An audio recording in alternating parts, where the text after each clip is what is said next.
It's about that time of year when more school buses will be on area roads, and Angela Kelly is live in Ashwaubenon with a back-to-school report. Morning, Ange.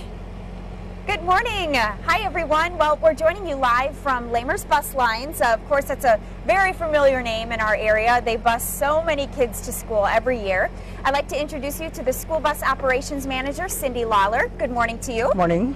How many kids do you bus in a school year, just in Northeast Wisconsin? We're working with about 28 different school districts, so tens of thousands at this point in time.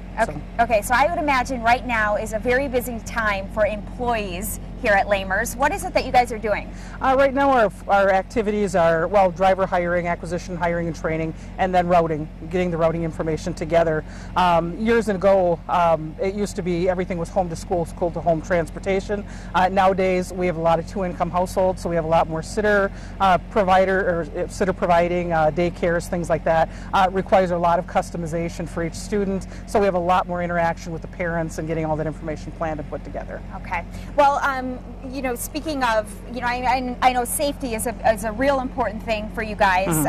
You guys have a checklist that drivers need to use before they even drive their bus off the lot, right? Correct. So lights are important, obviously. Absolutely. Okay, why don't you take us through what they might check with the lights? Okay, well, let me get it started here. Okay.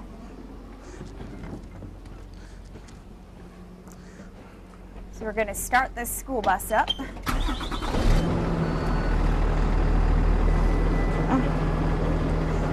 Okay, so as a driver, Cindy, what are you looking for?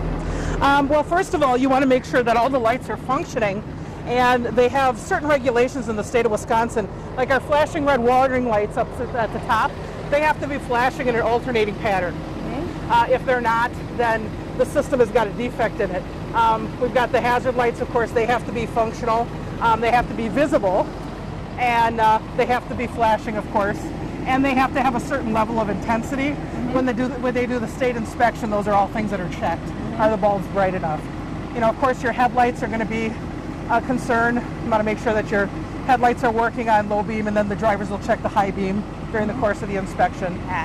We've got the crossing gate. This is an addition that the state of Wisconsin has included in over the course of about the last 5 years. So this is designed to keep the kids far enough away from the bus that the driver is going to be able to see them at all times. They're not going to get stuck in a blind spot. And then, of course, we have the mirrors Side on mirrors. the front, and the crossover mirrors designed to give us the view of the front of the vehicle and then down around the side. Right.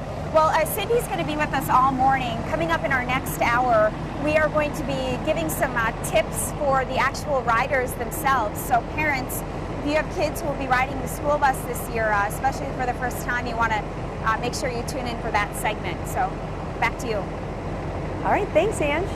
Let's check in with Pete now.